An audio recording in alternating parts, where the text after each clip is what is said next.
श्री स्वामी समर्थ. जय जय स्वामी समर्थ.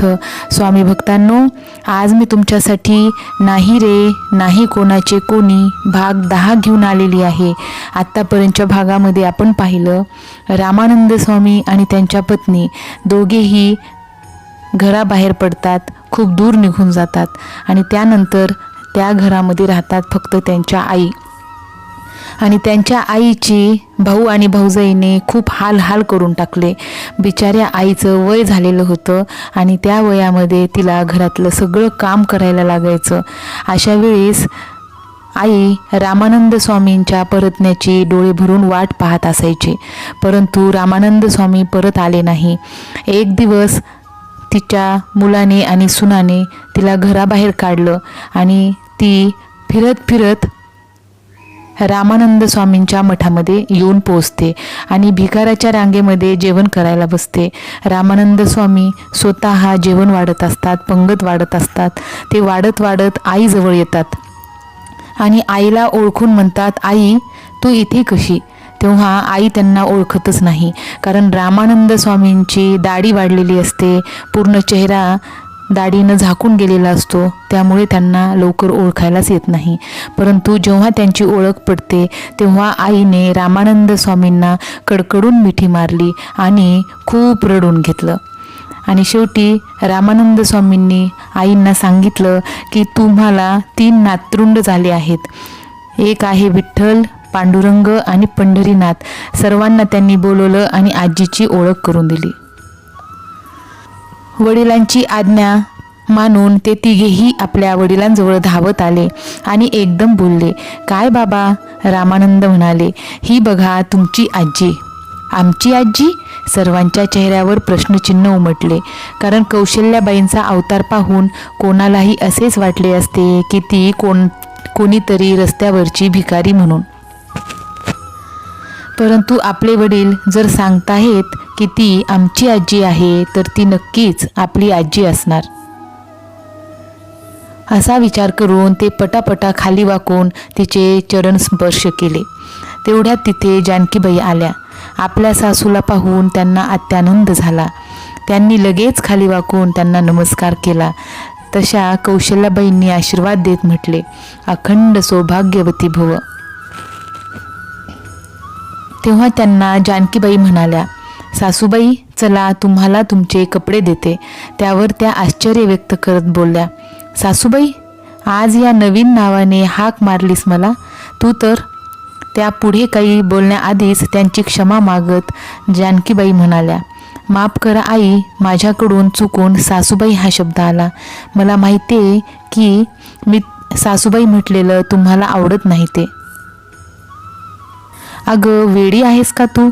मी तुझ्यावर त्यासाठी नाही रागावले. तू मला नेहमी आई म्हणून हाक मारत असायचीस ना, म्हणून आज जरा नवीन नावाने अवघडल्यासारखे झाले.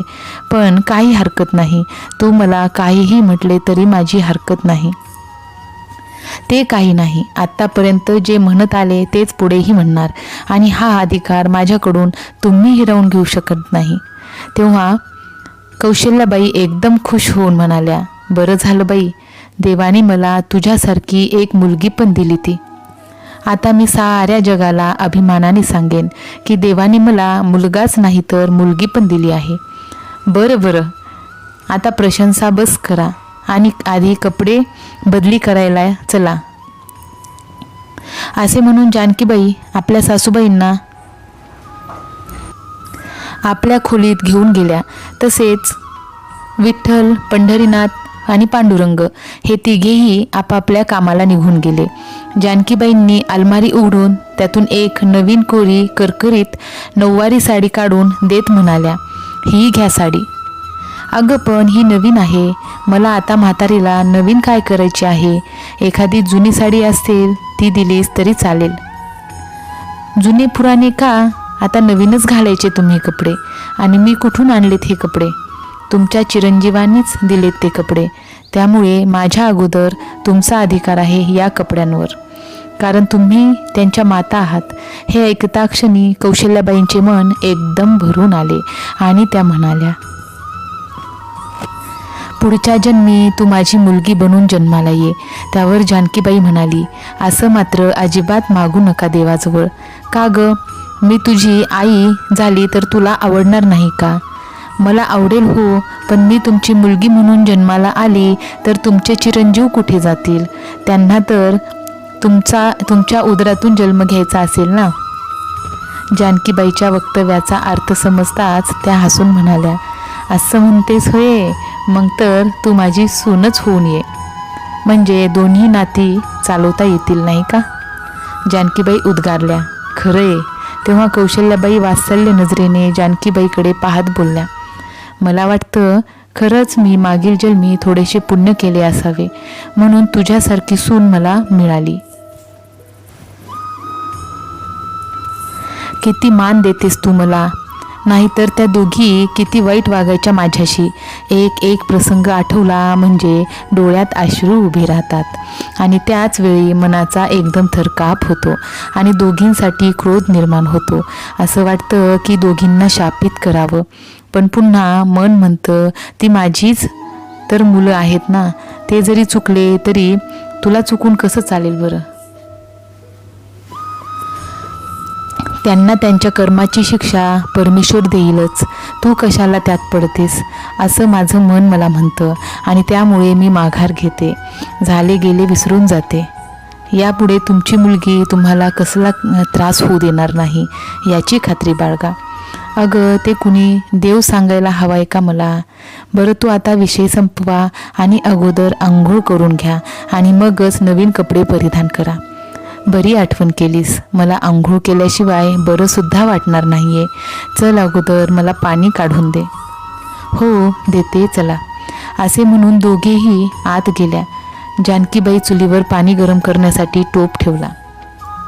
एका बालटीत थोडं थंड पाणी काढून घेतलं. पाणी जसे गरम झालं तशी ती बालटी ओतली. आत हात बुडून किती प्रमाणात त्यांना सहन होईल या अंदाजाने त्यात थंड पाणी मिसळले आणि जानकीबाई स्वयंपाकघरात निघून गेल्या. थोड्या वेळाने कौशल्याबाई स्नान करून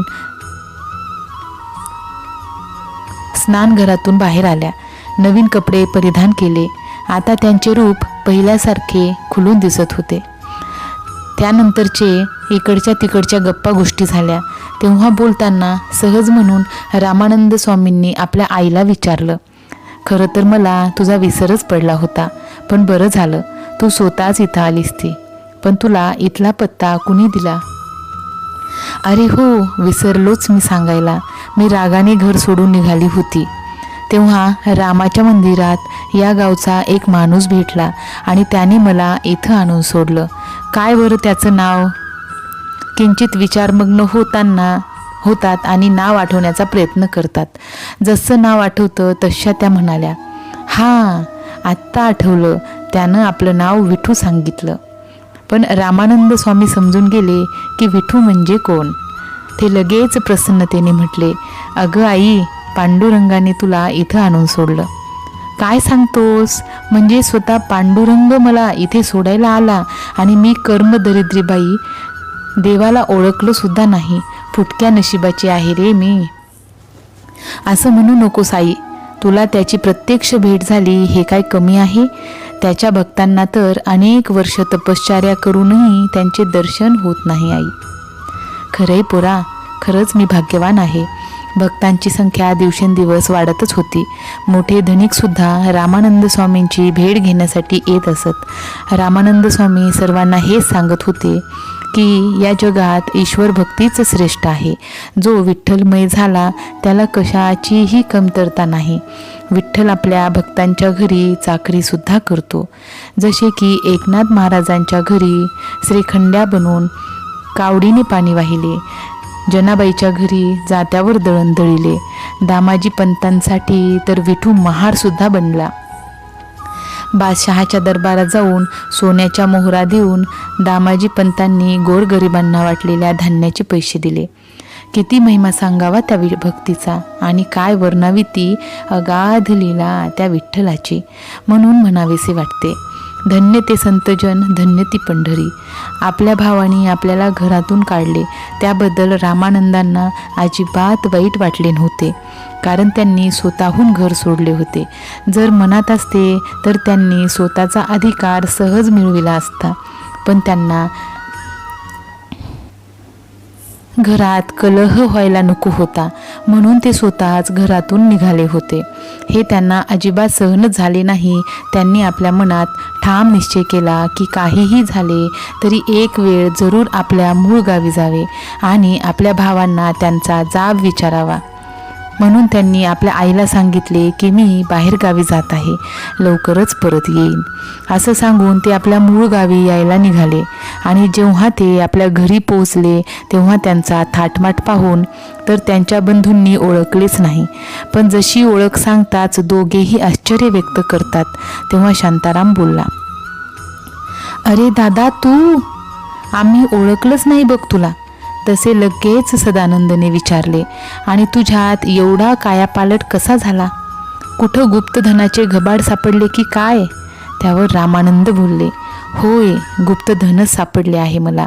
तुम्हाला पाहिजे का त्यातले? तसे दोघेही खुश होत म्हणाले, अरे दादा, हे काय विचारणे झाले? आंधळ्याला जर कुणी विचारले तुला माझा एक डोळा देऊ का, तर तो नको म्हणेल का? कदापि नाही. तेव्हा किती देणार आहेस आम्हाला पैसे, सांग बरं. किती पैसे देणार आहेस म्हणून विचारायला? त्यात लाज कसली? तू स्वतःच आलास ना आम्हाला धन द्यायला. आम्ही थोडेच आलो होतो तुझ्याकडे धन मागायला. अरे धनाच्या लालची माणसांनो, तुम्हाला लाज कशी वाटली नाही आपल्या जन्मदात्या आईला घरातून बाहेर काढण्याची? असे म्हणताच त्या दोघांचेही चेहरे काळे ठिक्कर पडले आणि चेहऱ्यावर प्रश्नचिन्ह उमटले की आई हे घर सोडून गेली हे दादाला कसे कळाले? पण लगेच स्वतःला सावरून शांताराम बोलला, आईला आम्ही नाही घरातून बाहेर काढलं, ते स्वतःच हे घर सोडून गेली. हा दादा, शांताराम बरोबर बोलतोय. आई स्वतःहून गेली आणि तुम्ही जाऊ दिलं तिला? अगदीच कशी रे लाज सोडली तुम्ही दोघांनी. जनांची नाही तरी मनाची लाज असायला पाहिजे होती तुम्हा दोघांना. पण नाही, तुमच्याकडून ती अपेक्षा करणं सुद्धा चुकीचं आहे. त्यावर ते दोघे काहीच बोलले नाहीत. तर स्वामी भक्तांनो, या पुढचा भाग घेऊन मी लवकरच तुमच्यासाठी येणार आहे. तोपर्यंत श्री स्वामी समर्थ. जय जय स्वामी समर्थ. स्वामी तुमच्या सर्व मनोकामना पूर्ण करो ही स्वामींचरणी प्रार्थना करते.